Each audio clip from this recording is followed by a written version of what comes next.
Hello everyone, this is professor MH. और आज के इस वीडियो में हम लोग देखेंगे income from house property depending upon the situation. मैंने लास्ट टाइम एक प्रैक्टिकल क्वेश्चन कराया था जीएवी निकालने के लिए, ग्रॉस एनुअल वैल्यू। तो उसी बेस पे अगर प्रॉपर्टी का यूज़ अलग हो जाता है, प्रॉपर्टी थोड़ा भाड़े पे है, थोड़ा भाड़े पे नहीं है, आधा प्रॉपर्टी भाड़े पे है, आधा प्रॉपर्टी नहीं है, तो इन सब का क्या इफ़ेक्ट आता है आपके इनकम फ्रॉम हाउस प्रॉपर्टी पे, यही सब हम लोग यहाँ पे देखेंगे। तो सबसे पहले एक रिवाइज करते हैं कि इनकम फ्रॉम हाउस प्रॉपर्टी क्या होता है। तो इनकम फ्रॉम हाउस प्रॉपर्टी में ये होता है कि सबसे पहले कोई भी प्रॉपर्टी का रेंट, जो इनकम आपको मिलता है, वो आपका एक्चुअल रेंट होता है। लेकिन गवर्नमेंट उस प्रॉपर्टी का भी रेंट डिसाइड करती है अपने हिसाब से और दोनों को कंपेयर करती है। तो गवर्नमेंट के हिसाब से वो प्रॉपर्टी का रेंट और आपके हिसाब से उसका रेंट, दोनों को कंपेयर किया जाता है। और जो भी बड़ा होता है, हायर होता है, 99% सिचुएशन में जो हायर होता है वो हम लोग ले लेते हैं ग्रॉस एनुअल वैल्यू। क्या ले लेते हैं? ग्रॉस एनुअल वैल्यू, जिसको जीएवी बोलते हैं। That is your starting point, that is your starting point. उसमें से आपको फिर 3 एक्सपेंस माइनस करने को मिलता है। पहला प्रॉपर्टी टैक्स, जिसको म्युनिसिपल टैक्स कहा जाता है, paid by owner. It should be paid by owner, not by tenant. और कितना भी पुराना हो, पेड किया है तो आपको मिलेगा। दूसरा इंटरेस्ट, 30% ऑफ एनएवी। और थर्ड मिलता है इंटरेस्ट। तो ये याद रखना है कि 3 ही एक्सपेंस माइनस करने को मिलता है इन इनकम फ्रॉम हाउस प्रॉपर्टी। आया समझ में? तो ये तो इसका पार्ट है, इसको मैं प्रैक्टिकली और एक्सप्लेन करूँगा अपने आने वाले वीडियोस में। लेकिन आज सिर्फ देखते हैं कि आपको ये जो ग्रॉस एनुअल वैल्यू मिलता है, ग्रॉस एनुअल वैल्यू कैसे निकालते? ग्रॉस एनुअल वैल्यू तो गवर्नमेंट के हिसाब से कितना रेंट और आपके हिसाब से जो आपको एक्चुअल में मिला रेंट, वो दोनों को कंपेयर किया जाता है। और जो भी हायर होता है 99%, वो हम लोग लेते हैं ग्रॉस एनुअल वैल्यू। अब ये एनुअल वैल्यू का चेंजेस होता है कुछ सिचुएशन में। वो कौन सी सिचुएशन है वो हम लोग देखते हैं। तो सबसे पहला ये याद रखना, ग्रॉस एनुअल वैल्यू क्या? हायर ऑफ गवर्नमेंट का रेंट और आपका एक्चुअल रेंट। तो गवर्नमेंट के रेंट को हम लोग इंग्लिश में बोलते हैं एक्सपेक्टेड रेंट या reasonable letable value. Expected rent या रीजनेबल लेटेबल वैल्यू और actual rent, whichever is higher. Gross annual value क्या होता है? हायर ऑफ आरएलवी और जीए, आरएलवी और एक्चुअल रेंट, आरएलवी और एक्चुअल रेंट दोनों में से बड़ा। तो अब ये जो बड़ा हम लोग फिगर लेंगे, इसके ऊपर क्या इफेक्ट आता है? फर्स्ट पॉइंट का पहला है लेट आउट प्रॉपर्टी। अगर फुल ईयर है, भाड़े पे ही है, तो उसका जीएवी क्या होगा? दूसरा वीएलओपी, वेकेंट लेट आउट प्रॉपर्टी, मतलब थोड़े टाइम खाली था, थोड़े टाइम भाड़े पे था। कभी कभी प्रॉपर्टी भाड़े पे नहीं जाती, कुछ टाइम लग जाता, 2-3 महीने का, तो उसका जीएवी पे क्या असर आएगा वो देखेंगे। एसओपी, सेल्फ ऑक्यूपाइड प्रॉपर्टी, जिसमें आप अभी रह रहे हो। अभी जब आप ये वीडियो सुनते सुनते भी आप जिस घर में रहते हो, उसका क्या ग्रॉस एनुअल वैल्यू होगा? अब बोलेंगे सर ये तो हमारा खुद का है, इसका भी वैल्यू आएगा क्या? यस, उसका भी इफेक्ट आता है, वो भी हम लोग देखेंगे। नेक्स्ट है एलओपी प्लस एसओपी, मतलब आपने प्रॉपर्टी को कुछ टाइम के लिए रेंट पे दिया और कुछ टाइम के लिए खुद ही यूज़ किया। तो होता है ना, आपके पास गाला है, आपने भाड़े पे दिया, नहीं जमा, छुड़वा दिया और फिर खुद अपना ही वहाँ पे यूज़ करने लगे। तो कुछ पार्ट आप कुछ टाइम के लिए खुद यूज़ करते हो और कुछ टाइम के लिए भाड़े पे देते हो, उसका क्या इफेक्ट आएगा? फिर डीएलओपी, ये बहुत इंपॉर्टेंट है बच्चा, बहुत ज़्यादा इंपॉर्टेंट है। Deemed let out property, deemed का मतलब होता है समझना। डीम्ड का मतलब क्या होता है? समझना। अब ये कैसा होगा? तो याद रखना, आपको एडवाइस दे रहा हूँ, पहले 1 प्रॉपर्टी था, अभी 2 हो गया है। आपके नाम पे या आपके पास अगर कोई प्रॉपर्टी है तो 2 प्रॉपर्टी होना चाहिए। 3 है तो कोई वो नहीं है, गुनाह नहीं है कि भाई 3 है तो बहुत बड़ा गुनाह हो गया। 3 क्या, 4 रखो, 10 रखो। लेकिन गवर्नमेंट क्या बोलता है कि अगर आपके पास 2 प्रॉपर्टी, जैसे एग्जांपल के तौर पे मैं आपको बोलता हूँ, आपने एक बिल्डिंग में 3 फ्लैट लिया या 3 बिल्डिंग में 3 फ्लैट लिया, समझाने के लिए बता रहा हूँ कि एक बिल्डिंग में एक फ्लोर पे 3 फ्लैट था, आपने खरीद लिया, तीनों आप ही के नाम पे, एग्जाम्पल के तौर पे बोल रहा हूँ। आप बोलते हो कि मैं तीनों में रहता हूँ, गवर्नमेंट बोलती रह लो, अच्छी बात है, लेकिन तीनों प्रॉपर्टी अलग अलग है, अलग अलग फ्लैट है। ठीक है। अब अलग अलग फ्लैट है तो गवर्नमेंट बोलती है कोई भी दो फ्लैट, कोई भी दो फ्लैट, अगर ये कन्फ्यूजन हो रहा है तो आप सेपरेट ले लो कि 3 बिल्डिंग में 3 फ्लैट था और आपने भाड़े पे नहीं दिया, आप कभी वो फ्लैट में रह लेते हो, कभी दूसरे फ्लैट में रह लेते हो, कभी तीसरे फ्लैट में, गवर्नमेंट बोलती है अच्छा है रहो, हम लोग कुछ मना नहीं करेंगे। लेकिन गवर्नमेंट ये बोलती है कि अगर आपके पास प्रॉपर्टी है 2 से ज़्यादा तो तीसरे प्रॉपर्टी से भाड़े पे दो। समझो आपके पास 4 प्रॉपर्टी है तो 2 प्रॉपर्टी आप यूज़ करो, 2 को भाड़े पे दो। अगर नहीं देते हो भाड़े पे, अगर नहीं देते हो भाड़े पे तो गवर्नमेंट अज्यूम करेगी कि वो भाड़े पे ही है, और गवर्नमेंट जब अज्यूम करेगी तो गवर्नमेंट का जो एक्सपेक्टेड रेंट है उसके ऊपर टैक्स आ जाएगा आपको। तो गवर्नमेंट ने सिर्फ आपको अलाउड किया है 2 एसओपी, मतलब 2 ही प्रॉपर्टी, आप अपने नाम पे कितना भी रखो लेकिन 2 ही प्रॉपर्टी को हम लोग एसओपी अज्यूम करेंगे। और 2 प्रॉपर्टी से ज़्यादा अगर है और उसको भाड़े पे नहीं दिया आपने, 2 प्रॉपर्टी से ज़्यादा है आपके पास और आपने उसको भाड़े पे नहीं दिया, तो गवर्नमेंट अज्यूम करेगी कि वो भाड़े पे, और गवर्नमेंट जब अज्यूम करेगी भाड़े पे तो उसका जो एक्सपेक्टेड रेंट आएगा, रेंट आपको मिल रहा है क्या, नहीं, आप यूज़ नहीं, आपने यूज़ के लिए कर रहे हो लेकिन 2 से ज़्यादा है ना, तो आपको तो रेंट मिल नहीं रहा है, तो गवर्नमेंट उसका रेंट एक्चुअली डिसाइड करती है और उसके ऊपर आपको टैक्स आता है। समझ में आया? तो डीम्ड लेट आउट प्रॉपर्टी को और सिंपल लैंग्वेज में एक लाइन में बोलना चाहेंगे तो आपके पास 2 से ज़्यादा फ्लैट है और वो सब आप अपने ही पर्पज़ के लिए यूज़ कर रहे हो, तो 2 मतलब रहने के लिए एसओपी, तो 2 तक आप यूज़ कर सकते हो, तीसरे को भाड़े पे दो, अगर नहीं देते तो गवर्नमेंट अज्यूम करता है कि वो भाड़े पे और उसके ऊपर आपको टैक्स आएगा। नेक्स्ट है property held as a stock in business. जैसे आप कोई गुड्स में डील करते हो तो आप स्टॉक मेंटेन करते हो, वैसे आप भी प्रॉपर्टी का स्टॉक मेंटेन कर रहे हो बेचने के लिए, है ना। तो बेचने के लिए आप स्टॉक मेंटेन कर रहे हो तो उसका भी एनुअल वैल्यू का इफेक्ट आता है, वो 2 साल का कुछ लॉजिक है वो मैं आपको बताऊंगा। नेक्स्ट है LOP SOP full year on rent, full year on self occupied part of the property, मतलब एक ही प्रॉपर्टी है उसको 2 हिस्से में किया है, एक पार्ट में खुद रहते हो, दूसरे पार्ट को भाड़े पे देते हो, तो उसका क्या इफेक्ट आएगा वो देखेंगे। अब एक एक करके देखते हैं।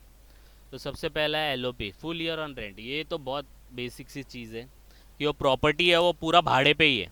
अच्छा है, तो जो भी आपको एक्चुअल रेंट मिल रहा है वो ले लो और जो भी गवर्नमेंट का जो रेंट आ रहा है वो ले लो, दोनों में कंपेयर करो, जो हायर रहेगा that would be your GAV, gross annual value, that is your starting point. याद रखना ग्रॉस एनुअल वैल्यू क्या होता है, स्टार्टिंग पॉइंट होता है, उसमें से 3 एक्सपेंस माइनस होगा, तो इसमें जो होगा GAV is higher of RLV और एक्चुअल रेंट, एकदम सिंपल है, इसका कुछ है नहीं।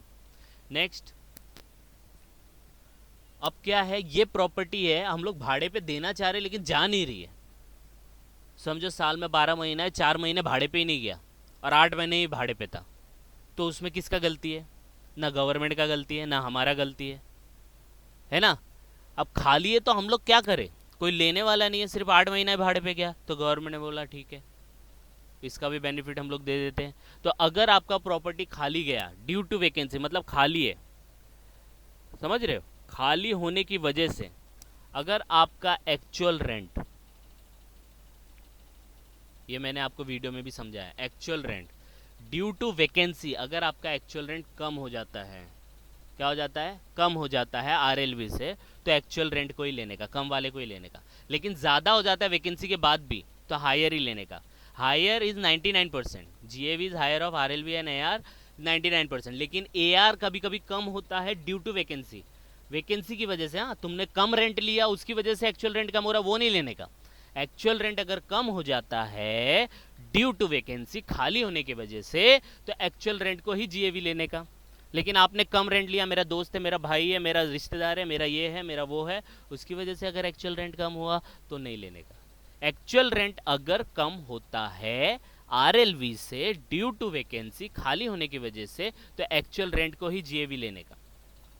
GAV is higher of RLV और AR, but if due to vacancy, if actual rent is lower than RLV, then AR is always GAV। Lower हुआ तभी लेने का, और ड्यू टू वैकेंसी, हाँ, खाली होने की वजह से कम होना चाहिए, ऐसा नहीं तुम्हारी मस्ती की वजह से कम हुआ है तो उसमें हम लोग फिर आरएलवी ही लेंगे। आया समझ में? तो ये ध्यान रखना है। थर्ड है एसओपी, सेल्फ ऑक्यूपाइड प्रॉपर्टी। अरे जिस प्रॉपर्टी में हम लोग रहते हैं उसमें रेंट का तो सवाल ही नहीं है ना, वो तो हमारा है, तो गवर्नमेंट ने बोला ठीक है भाई, तुम लोग की बात मान लेते हैं। तो एसओपी प्रॉपर्टी का जीएवी जो होता है वो हमेशा नील होता है, तो जीएवी उसमें नहीं आता है। लेकिन which is available up to 2 house property, सिर्फ 2 ही घर के लिए अलाउड है। आप बोलेंगे मैं 4 घर में रहता हूँ, तो 4 घर अलाउड नहीं होगा, सिर्फ 2 ही घर अलाउड होगा। आया समझ में? और this is available only for individual and HUF, मतलब आप जैसे और एचयूएफ जो हिंदू अनडिवाइडेड फैमिली, उन लोगों के लिए ये, कंपनी के लिए अलाउड नहीं है, फर्म के लिए अलाउड नहीं है, एलएलपी के लिए अलाउड नहीं है, सिर्फ इंडिविजुअल और एचयूएफ के लिए अलाउड है। नेक्स्ट देखो, डीम्ड लेट आउट प्रॉपर्टी। तो 2 से अगर ज़्यादा है तो तीसरा प्रॉपर्टी क्या हो जाएगा आपका, गवर्नमेंट समझेगी भाड़े पे है, डीम्ड लेट आउट है। तो उसमें भी सेम होगा जैसे आपका जीएवी होगा, हायर ऑफ आरएलवी और एक्चुअल रेंट। लेकिन डीम्ड लेट आउट प्रॉपर्टी भाड़े पे नहीं होता है, वो तो आपने ऐसे ही रखा है अपने लिए। तो उसमें जो आरएलवी आएगा, जो एक्सपेक्टेड रेंट आएगा, वही जीएवी होगा। तो DLOP means property owned by SSC in excess of 2 SOP. 2 से ज़्यादा अगर प्रॉपर्टी है तो वो डीएलओपी में आ जाएगा, और आरएलवी इज ऑलवेज जीएवी, ये ध्यान रखना है। Next, property held as a stock in business. अभी जैसे मैं बिल्डर हूँ, मेरा काम क्या है, फ्लैट को खरीदना बेचना। एग्जाम्पल के तौर पे दे रहा हूँ, फ्लैट खरीद रहा हूँ, 10 फ्लैट खरीदा, अब इसको बेचूंगा, ठीक है। अब बेचूंगा तो उसके ऊपर जो भी आएगा आपको कैपिटल गेन या जो भी बिजनेस का इनकम है वो हम लोग देख लेंगे। लेकिन अगर 2 साल से ज़्यादा के लिए होल्ड किया, फिर अब उसके ऊपर रेंट टैक्स लगना स्टार्ट हो जाएगा, इनकम फ्रॉम हाउस प्रॉपर्टी। देखो कैसे है, जीएवी इज ऑलवेज नील, क्योंकि ये सब आपने खुद के लिए यूज़ नहीं करने वाले हो, ये बिजनेस के लिए यूज़ करने वाले हो। तो this is available up to 2 year, तो 2 साल तक आप उसको होल्ड करो। तो 2 साल तक आपके पास 10 प्रॉपर्टी होल्ड किया तो आपको टैक्स नहीं आएगा इनकम फ्रॉम हाउस प्रॉपर्टी में। लेकिन 2 साल के बाद से फिर उसके ऊपर हम लोग एक्सपेक्टेड रेंट लेके उसके ऊपर टैक्स लगाने स्टार्ट करेंगे। तो इन शॉर्ट, अगर आपने प्रॉपर्टी खरीदा है बेचने के लिए, बिजनेस के लिए, तो उसको 2 साल के अंदर अंदर ही बेच दो। जैसे कंस्ट्रक्शन में डाल दिया आपने, 10 फ्लैट आ गया, तो उसका सर्टिफिकेट आता है, कंप्लीशन सर्टिफिकेट। कंप्लीशन सर्टिफिकेट मिला, वहाँ से आप 2 साल पकड़ लो, तो 2 साल के अंदर अंदर ही उनको बेच देना है, तो हम लोग इनकम फ्रॉम हाउस प्रॉपर्टी नहीं मानेंगे। अगर 2 साल के बाद भी अगर आपके पास है तो फिर उस पर एक्सपेक्टेड रेंट हम लोग लगाना स्टार्ट करेंगे और आपको फिर टैक्स भरना पड़ेगा। ओके, नेक्स्ट ये मेन है। अब ये मेन आता है, ये क्या है, part of the year on rent and part of the year of self occupied. पूरा प्रॉपर्टी, अब जिस घर में रहते हो वो भाड़े पे दे दिया, फिर बोलते नहीं भाड़ा नहीं जम रहा, अब खुद रहते हो, तो उसका क्या होगा।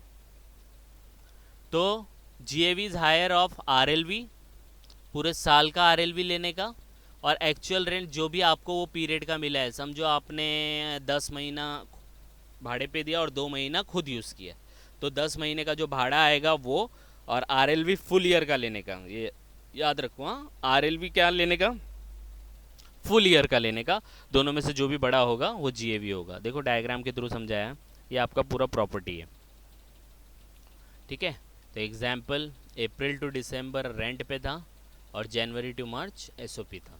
तो पूरे साल में कुछ 3 महीना भाड़े पे खुद यूज़ किया, और बाकी 9 महीना वो क्या था, भाड़े पे था। तो जो भी भाड़ा आपको मिला है वो लेने का, और जो भी उसका आरएलवी है वो लेने का, कंपेयर करने का, higher one would be your gross annual value.